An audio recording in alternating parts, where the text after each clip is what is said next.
অনেক দিন ধরেই না একটা পাস্তার প্যাকেট কিনে এনে রেখে দিয়েছিলাম, কিন্তু রান্নাই করা হচ্ছিল না। তাই ভাবলাম আজকে একটু পাস্তাটা রান্না করি। তো কড়াই একটু সাদা তেল দিয়ে তার মধ্যে একটু পেঁয়াজ কুচি, রসুন কুচি আর কিছু লঙ্কা কুচি দিয়ে দিয়েছি। দিয়ে ভাজা ভাজা হলে এখানে কিছু সবজি, শীতকালে যে সবজিগুলো পাওয়া যায় সেই সবজিগুলোই দিয়ে দিয়েছি। তো এখানে বিনস, গাজর, ক্যাপসিকাম এগুলো দিয়েছি।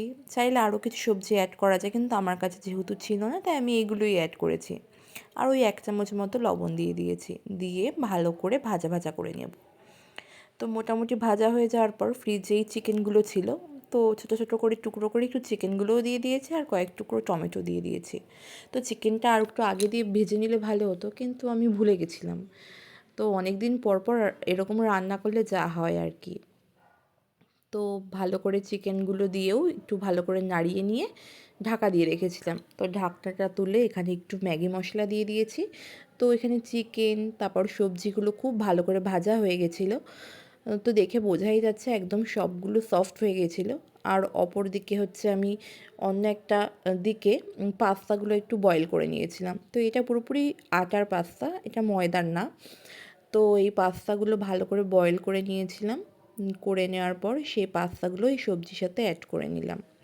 আর অপর দিকে অন্য কড়াইয়ে আমি এখানে 2টো ডিম একটুখানি ভালো করে ভেজে নিয়েছি, ঝুরি ঝুরি করে ভেজে নিয়েছি আর কি। তারপরে সেই ডিমগুলো আমি পাস্তার মধ্যে অ্যাড করে দিয়েছি। দিয়ে খুব ভালো করে সব কিছুর সাথে মিশিয়ে নিয়েছি। তারপর আমি এর মধ্যে দিয়ে দিয়েছি ওই 1 চামচ মতো সয়া সস আর কিছু পরিমাণ টমেটো সস দিয়ে আর 2-5 মিনিট মতো নাড়িয়ে নিয়েছি।